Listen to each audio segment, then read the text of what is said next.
The story, as some of you may know, is that emoticons were invented by Scott Fahlman at Carnegie Mellon University in 1982. It was a time when very few people were using computer-mediated communication. It was largely a science-based community, somewhat focused on computer communities in particular.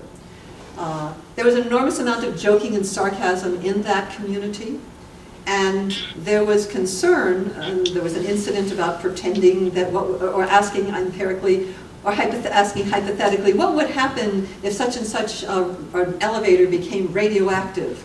And they went on, well, what if there were a bird in the elevator? And would a balloon float? And all kinds of questions. And some administrator tuned into this listserv conversation midstream and said, oh my goodness, the elevator's radioactive, shut it down. That's the story. And Fahlman said, wait a second, it's not radioactive, but we have so much humor, we need to find a way to make people know this is really humor if they tune into the conversation midstream. And he asked for suggestions, and various people came up with various things, but essentially the smiley and the frowny and the winky were invented at a time very few people were using this as a means of communication. And there was an enormous amount of sarcasm, which still exists, and humor, which still exists in a lot of these online communications. But I think it's fair to say that as we become more comfortable with these technologies, as they become more domesticated for us, as more and more people are using them for more and more functions, we're largely finding less and less need for these emoticons. In my own research on instant messaging, I was of college students. This was now these were data collected in 2003. There were very, very few emoticons. Very, very few. People wrote real prose because they wanted to get their message across. Controlling linguistic interaction, I said that was the next main theme. As human beings, we have long, long found ways to decide, do we wish to interact with another person? So if we don't wish to speak with someone whom we see walking down the street in the opposite direction, we know how to cross the street. We know how to suddenly window shop. We know how to drop something to go into our backpack, our purse, or whatever. So the notion of avoidance is not a new issue. In writing, we know how to avoid responding. We'll respond when we're good and ready. We used to do that with email. Maybe it would take us a week or 2 weeks to answer when we weren't quite ready to respond. Or we could ignore it and pretend not the dog ate my homework, but the post office lost the letter. With landline phones, we have learned how with speaker phones and with answering machines to not have to take that call or to control the linguistic interaction by broadcasting somebody's voice, whether he or she wants it or even knows about it or not. And there you see pictured one of the early answering machines. Online technologies, what have they done? They have augmented and we'll see in a moment, mobile technologies have as well, they've augmented the opportunities that we have to exercise control. So one of the earliest kinds of control was with instant messaging. You could block people, you still can. You could appear invisible, so people wouldn't know you were there. And you can do the same sort of thing on Facebook and a lot of the other social networking sites. We know you can forward messages. Well, we could always gossip. We could always give a piece of paper to somebody else. It's just more effort. In the state that I live in, the state of Maryland, I can find out what all my neighbors paid for their houses. But I'd have to go to the county seat to do it. I used to. Now I can go online. So making this very easily available changes the nature of making information available to others. I can ignore messages online. Somebody wants to friend me, I don't even say ignore, I just don't do anything. And we can multitask, something I'll be talking about in a few minutes. Mobile technologies, yet more opportunities. One of my favorite examples, and yes, it's in my book, always are, but it's still my favorite example. I'm sitting in my office speaking with a student. The student's telephone rings. The student, mobile phone, brings out the phone, looks at the number, and says, "It's only Mom," shuts off the phone, back in the backpack. So we can decide by looking at such things as caller ID, do we want to speak with this person or not? We can decide whether to reply to a voicemail. We can decide whether to listen to a voicemail. A lot of parents leave their sons and daughters these extensive voicemails. They don't listen. They listen to, "Hi, it's Mom." That's the end, and you call back.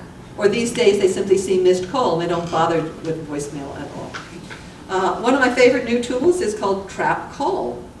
And if there are phone calls you do not wish to receive from particular people, you simply put in their numbers, and that person, when dialing your mobile phone, will get the message, "The number you have called is no longer in service." Yes, it's in service, but not for you, thank you.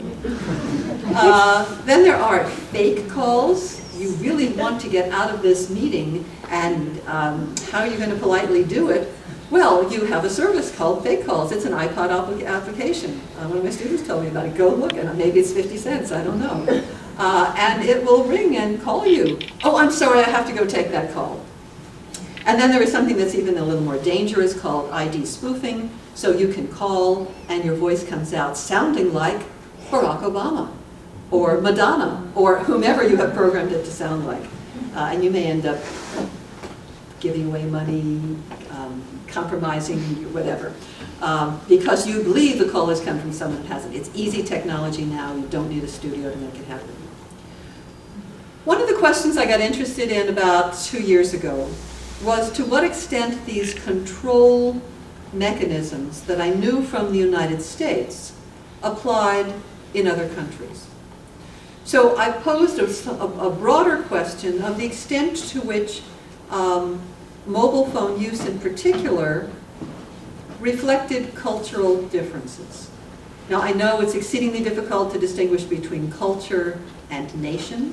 It's exceedingly difficult sometimes to distinguish between culture and cost, between culture and availability of a technology. So in the United States, we only got text messaging yesterday, as it were, compared with the original GSM countries that have been doing it for almost 2 decades now.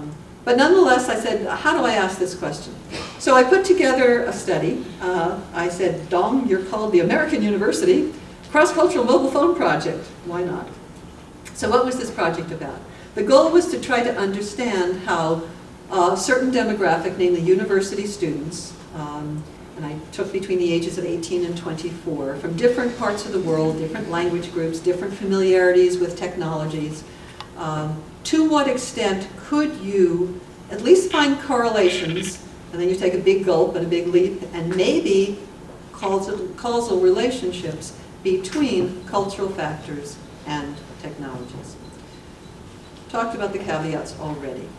The design of the study, I was in Sweden, the United States, Italy, Japan, and unfortunately I wasn't in Korea, but a good colleague of mine, Dong-Ho Lee, collected the data for us in Korea. Collectively, there were about 2,000 university students. As I said, they're aged 18 to 24. One of the things you learn in doing research is people go to university at different ages in different countries. In Sweden, 18-year-olds are still in high school. And then they don't start university generally right away anyway. So we had an age range. The study consisted of an online survey. It took about 10 minutes to do, done with a professional version of SurveyMonkey, which worked beautifully because you can use different scripts. Had some scalar questions. It wasn't quite a scale of 1 to 10. It wasn't exactly a Likert scale. You'll see the scale in a moment. Some numerical questions. How often do you do such and such? And then a number of open-ended questions. I also did focus groups. And I tried, not totally successfully, to gather the data in as tight a time frame as I could, because things change so quickly. To give you a simple example, I gathered my data in the United States in January and February of 2008. The iPhone penetration came right after that, and the notion of what a phone is totally changed because the device changed. But anyway, that's my time frame. Just a little preview of some of the components of the study, the standard demographic information. I looked at comparisons between texting on a mobile phone and IM, instant messaging on a computer, the frequency with which you talk and text on your mobile. Why do you choose to talk? Why do you choose to text? As some of you know, I'm very interested in the relationship between speech and writing. So I wanted to know, why did you choose to do one or the other? I was fascinated by attitudes towards when it's okay to use your phone in what I call public space, such things as You're sitting in a coffee shop with someone, you're walking down the street, you're on a subway, you're on a long-distance trains and so forth.